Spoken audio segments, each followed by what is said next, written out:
Hello everyone, welcome to Pepcoding. So dynamic programming की इस series में हम अपना एक नया क्वेश्चन देखेंगे। वो है क्लाइंब स्टेज का। और इस क्वेश्चन में हम अपना जो डीपी का जो तीन मेजर स्टेप्स थी ये भी अच्छे से डिस्कस करेंगे। सो ये क्वेश्चन हमारा सेम है रिकर्जन के उस क्वेश्चन से जो था print all path share path. वहां पर हमें बस हर एक पाथ बताना था कि वन वन वन वन करके एक ऐसा पाथ हो सकता है या फिर टू वन करके कुछ ऐसा पाथ हो सकता है। इस क्वेश्चन में हमें बताना है कि वो टोटल नंबर ऑफ पाथ्स कितने थे। हमें अभी पाथ नहीं बताना, हमें total number of ways to reach the destination बताना। सेम क्वेश्चन है कि हम जीरो पे खड़े हैं, हमें टॉप पे जाना है। हमारे पास नंबर ऑफ चॉइसेस हर एक स्टेप से कितनी है? तीन चॉइसेस है। सो हम इसे डायग्राम के थ्रू समझने की एक बार कोशिश करते हैं। लेट्स से हमारे पास ऐसे स्टेयर्स दिए हुए हैं, ठीक है। ये 1 2 3 4 5 और 6। हम जीरो स्टेप पे खड़े हैं, ठीक है। और हमारा डेस्टिनेशन ये है। हो गया इतना।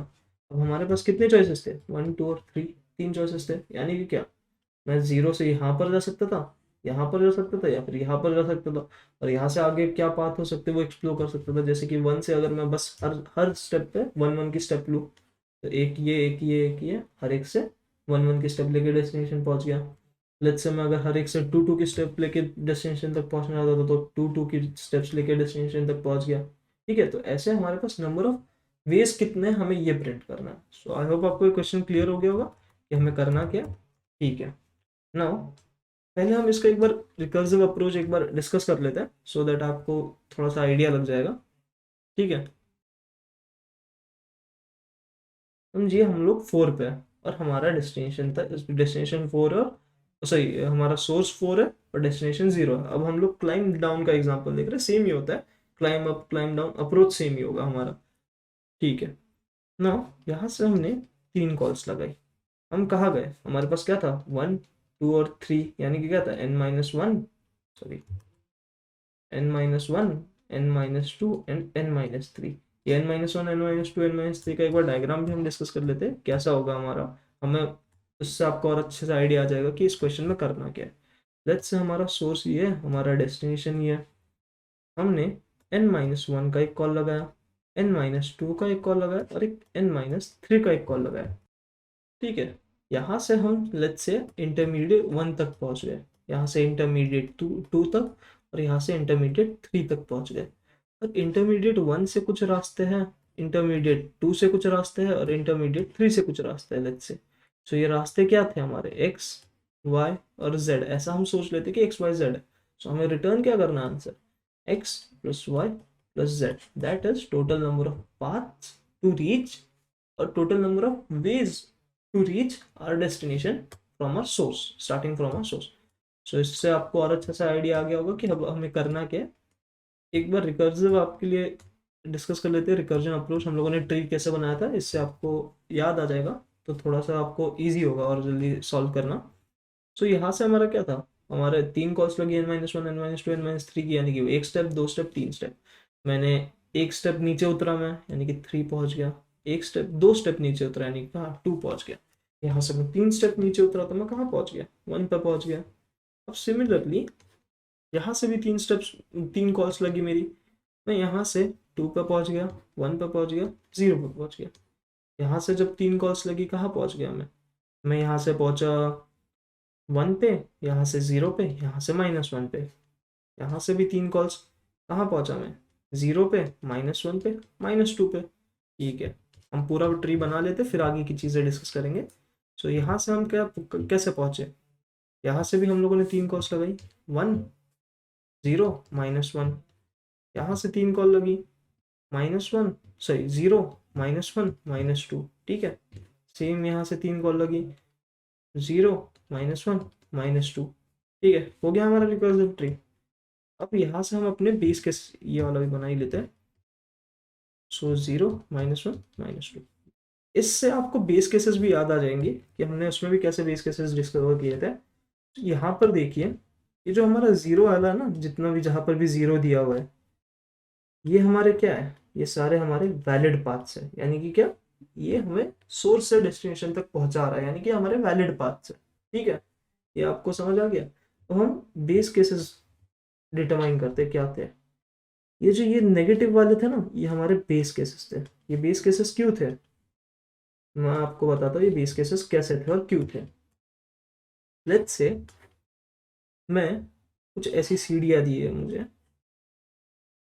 मैं यहाँ पर खड़ा हूँ, इस सीढ़ी पे खड़ा हूँ, ठीक है।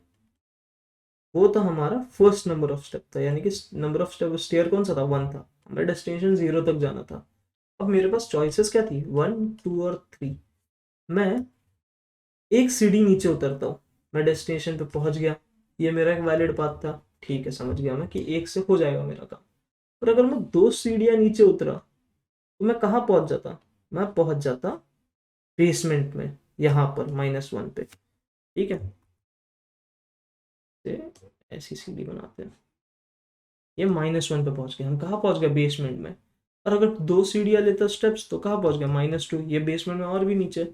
सो मैं क्या कहता हूँ, मैं ये कहता हूँ कि हमारे पास 0 से 0 तक जाने का एक रास्ता है। वो क्या रास्ता है कि हम चले ही ना वहां से, ये एक रास्ता है हमारे पास। ये कौन सा रास्ता है, ये बोलता है कि हम वहां से चले ही ना, हम जहां पर है वहीं पे खड़े रहे। क्यों, वहां पर खड़े रहे तो हम डेस्टिनेशन में पहुंच गए। ये एक तरीका है हमारे पास डेस्टिनेशन में पहुंचने का।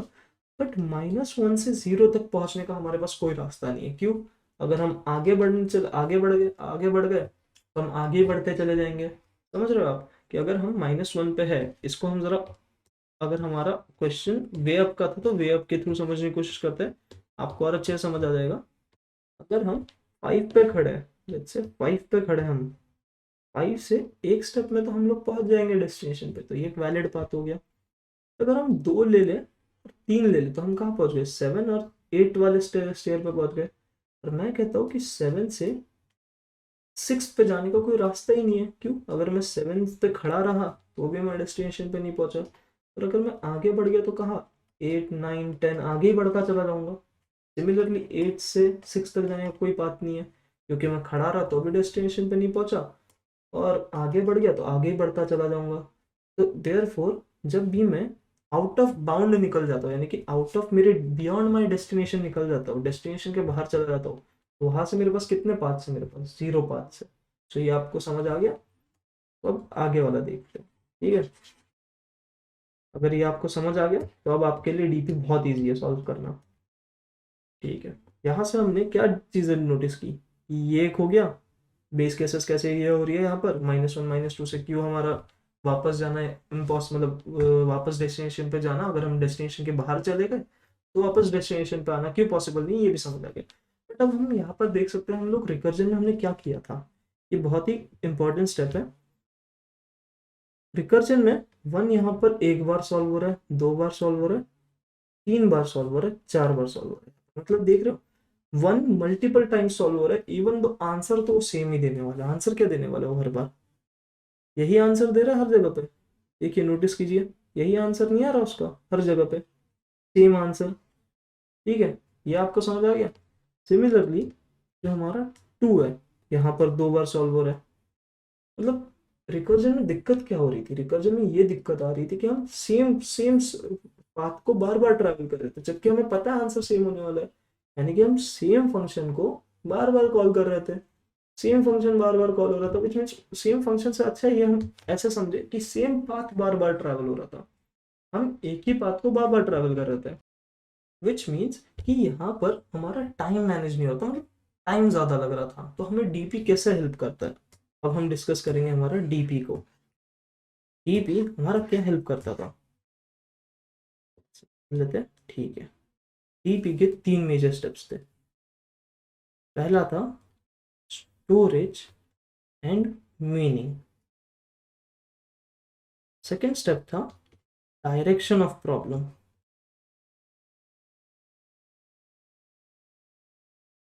थर्ड स्टेप था हमारा थर्ड स्टेप था हमारा travel and solve,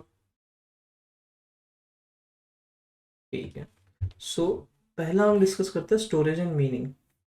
let's say हमारा n इज इक्वल्स टू 6 था, तो हमारा स्टोरेज कितने साइज का बनेगा, स्टोरेज बनेगा हमारा n+1 साइज का, यानी कि 7 साइज का। क्यों बनेगा 7 साइज का, इसलिए बनेगा क्योंकि हमें n पे उसका आंसर स्टोर करना है, ठीक है।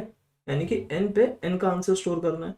सो हमारा इंडेक्सिंग लिस्ट में कहाँ से स्टार्ट होता है, 0 से स्टार्ट होता है, और 0 से n तक जाने के लिए हमें क्या लगेगा, n+1 साइज का लगेगा, यानी कि 0 से अगर 6 तक जाना है मुझे, तो मुझे 7 साइज का एरे बना या फिर 7 साइज का लिस्ट बनाना पड़ेगा, सो दैट मैं इंडेक्सिंग जब स्टार्ट करूंगा तो 0 1 2 3 4 5 और 6 ऐसे दे सकूं। तो आप नोटिस कर सकते हैं कि ये 1 से 6 तक 6 साइज का हो गया, और 0 एक एक्स्ट्रा आ गया तो देयरफॉर 7 साइज का हो गया। सो आई होप आपको ये क्लियर हो गया होगा कि n+1 साइज को क्यों बना रहे हैं। तो हम n+1 साइज का एक बार डीपी का स्टोरेज बना लेते हैं। सो ये हमारा स्टोरेज डिक्लेयर हो गया, तो थोड़ा सा यहाँ लेके आ जाते हैं, ठीक है। सो हमारा पहला स्टेप हो गया, मतलब पहले स्टेप का एक पहला पार्ट हो गया, वो था स्टोरेज डिक्लेयर करना। अब हम मीनिंग क्या असाइन करेंगे, हमारा मीनिंग क्या होगा, लेट्स से यहाँ पर ये हमारा ये है, हम लोग इस करंट सेल पे स्टैंड कर रहे हैं, अभी हम करंट स्टेप पे, और हमारा डेस्टिनेशन लेट्स से ये है, लेट्स से हमारा डेस्टिनेशन अभी 0 है। सो हमें क्या फाइंड करना है, ये इस स्टार का मतलब क्या होगा, ये मीनिंग क्या होगा, मीनिंग होगा कि मैं जो करंट पोजीशन पे खड़ा हूं ना, करंट पोजीशन से डेस्टिनेशन तक जाने का, यानी कि from current position to destination, number of paths जितने भी होंगे ना मेरे पास, टोटल नंबर ऑफ पाथ्स वो यहाँ पर स्टोर हो जाएंगे, यानी कि करंट पोजीशन से डेस्टिनेशन तक जाने के जितने भी टोटल नंबर ऑफ पाथ्स है वो मैं यहाँ पर स्टोर कर लूंगा, ठीक है। समझ आ गया आपको मीनिंग क्या है, मीनिंग होगा लेट्स से यहाँ पर है, सो 4th स्टेयर से 0th स्टेयर तक जाने के जितने भी टोटल नंबर ऑफ पाथ्स है वो यहाँ पर हम स्टोर कर लेंगे पहले। समझ आपको आपको आगे समझ मीनिंग क्या है। सो अब हम आगे का डिस्कस करते हैं, नेक्स्ट स्टेप पर बढ़ते हैं। हमारा नेक्स्ट स्टेप क्या था, हमारा नेक्स्ट स्टेप था, हमारा स्टोरेज हो गया, मीनिंग हो गया, हमारा नेक्स्ट स्टेप था डायरेक्शन ऑफ प्रॉब्लम। हमारा डायरेक्शन ऑफ प्रॉब्लम क्या था, ये डिफाइन करता था कि हमें पहले आइडेंटिफाई करना है कि स्मॉल प्रॉब्लम कौन सी साइड पर प्रेजेंट है एंड बिग प्रॉब्लम कौन सी साइड पर प्रेजेंट है, और फिर वहां से हम स्मॉल से बिग की तरफ जाते हुए ट्रैवल एंड सॉल्व करना स्टार्ट करेंगे, वो था हमारा थर्ड स्टेप। सो इस क्वेश्चन के लिए हमारा स्मॉल प्रॉब्लम का होगा और बिग प्रॉब्लम का होगा, मैं कहता हूँ हमारा स्मॉल प्रॉब्लम होगा 0 पे और बिग प्रॉब्लम होगा n पे, यानी कि 6 पे होगा इस गिवन एग्जांपल के लिए। ऐसा क्यों, हमने अभी जैसे डिस्कस किया था 0 से 0 जाने के कितने रास्ते हैं, वो तो मुझे पता है एक रास्ता होगा ही होगा वहां पर हमेशा, हमारे पास एक वे, वो कौन सा वे था, हम चले ही ना वहां पर एज इट इज खड़े रहे, मूव ही ना करें, हम पहुंच गए अपने डेस्टिनेशन पे। पर 6 से कितने रास्ते, वो तो हमें फाइंड आउट करना है। देयरफॉर इस गिवन क्वेश्चन के लिए हमारा स्मॉल प्रॉब्लम कहाँ होगा, यहाँ पर हमारा स्मॉल प्रॉब्लम होगा यानी कि डेस्टिनेशन पे, और यहाँ पर हमारा बिग प्रॉब्लम होगा, देयरफॉर हमें ऐसे ट्रैवल सॉल्व करना है। इसे हम साइड में ले लेते हैं नीचे। सो इसे कोड के थ्रू कैसे करेंगे, तो हमने पहली चीज डिस्कस की थी, क्या था हमारा, डीपी डॉट इंसर्ट करेंगे, हम क्या करेंगे, 0th लोकेशन पे 1 इंसर्ट करेंगे, डीपी ऑफ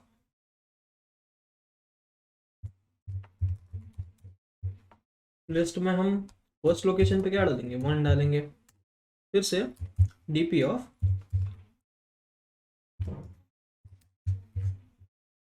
टू पे क्या डालेंगे, 2 डालेंगे। अब ये 3 चीजें क्या बताती है हमें, इन 3 लाइनों का क्या मतलब है हम वो देखेंगे। क्या मतलब है, वो ये बताती है कि 0th पोजीशन पे जो हमने पहले डिस्कस किया था ना, कि 0th पोजीशन पे 1 होगा, यानी कि 0 से 0 जाने के हमारे पास एक एक पाथ है हमारे पास, यानी कि नंबर ऑफ पाथ्स कितने, 0 से 0 जाने के एक पाथ है। 1 से 0 जाने का कितना पाथ था हमारे पास, एक ही पाथ था। क्यों एक ही पाथ था, बिकॉज हम आगे बढ़ गए, बियॉन्ड द डेस्टिनेशन चले गए, तो 0 0 ही आना था वहां पर, तीनों का एडिशन तो 1 ही होना था, तो यहाँ पर 1 था। और सिमिलरली 2 से हमारे पास कितने पाथ्स थे, एक ये जा सकते थे और एक ये जा सकते थे, तो उन दोनों का एडिशन 2, सो यहाँ पर 2 स्टोर कर दिया। तो हमने ये डीपी के पहले 3 एलिमेंट्स जो फिल किए थे एज इट इज यहाँ पर फिल कर दिया। अब हमारा स्टार्ट होगा मेन लिस्ट फिल होना। अब हम लिस्ट को कैसे फिल करेंगे, हम कहाँ से कहाँ तक जाएंगे, हमारी रेंज जाएगी, ये इंपॉर्टेंट है देखना, पहले 3 एलिमेंट्स फिल हो चुके हैं, 0 1 2 फिल हो चुका है, देयरफॉर हमारी रेंज 3 से स्टार्ट होगी, और कहाँ तक जाएगी, हमारा डीपी कितने साइज का है, n+1 साइज का है। सो यहाँ पर हम अब अपनी लिस्ट को फिल करना स्टार्ट करेंगे, यानी कि डीपी ऑफ क्या फिल होगा हमारा ith लोकेशन पे हमारा dp of i minus one plus dp of i minus two plus dp of i minus three. यही होगा, बस इतना ही करना था हमें और रिटर्न कर देंगे हम अपना आंसर। आंसर क्या होगा, n पे होगा हमारा dp के n लोकेशन पे हमारा आंसर प्रेजेंट होगा। Now let's try to run this code, देखते हैं कि अगर ये चल रहा है या फिर कोई एरर्स थ्रो कर रहा है। सो ये सही से चल रहा है, एक्सेप्ट हो रहा है। देखते सारे टेस्ट केसेस के लिए चल रहा है कि नहीं चल रहा है। सो हमारा ये कोड सारे टेस्ट केसेस के लिए पास हो रहा है। देयरफॉर आई होप आपको क्लियर हो गया होगा कोड भी, और आपको ये भी क्लियर हो गया होगा कि तीन मेजर स्टेप्स किस तरीके से काम करती है और क्यों डीपी हमारा इंपॉर्टेंट है। हमारा डीपी इसलिए इंपॉर्टेंट है बिकॉज हमें ये जो सेम पाथ बार बार ट्रैवल कर रहे थे ना, जो हम लोगों ने वीडियो में पहले डिस्कस किया था, ये हम ना कर सके। हम जो सेम आंसर जो बार बार आने वाला है हम उसको पहले ही स्टोर कर लेते हैं, और जब भी हमें उसकी ज़रूरत पड़ेगी हम डायरेक्टली वहां से पिक करके यूज़ कर लेंगे अपने क्वेश्चन के अकॉर्डिंग। देयरफॉर आई होप आपको ये समझ आ गया होगा कि ये तीन स्टेप्स कैसे काम करेगी। और मिलते हैं नेक्स्ट वीडियो में। नेक्स्ट क्वेश्चन जो होगा वो सेम होगा इसी क्वेश्चन जैसा, बस थोड़ा सा चेंज होगा उसमें। सो ट्राई कीजिए ये वाला क्वेश्चन अपने आप से करने के लिए, और एक बार अगला क्वेश्चन भी जाके देखिए हमारी साइड से, और ट्राई कीजिए उसे भी एक बार सॉल्व करने का। So thank you.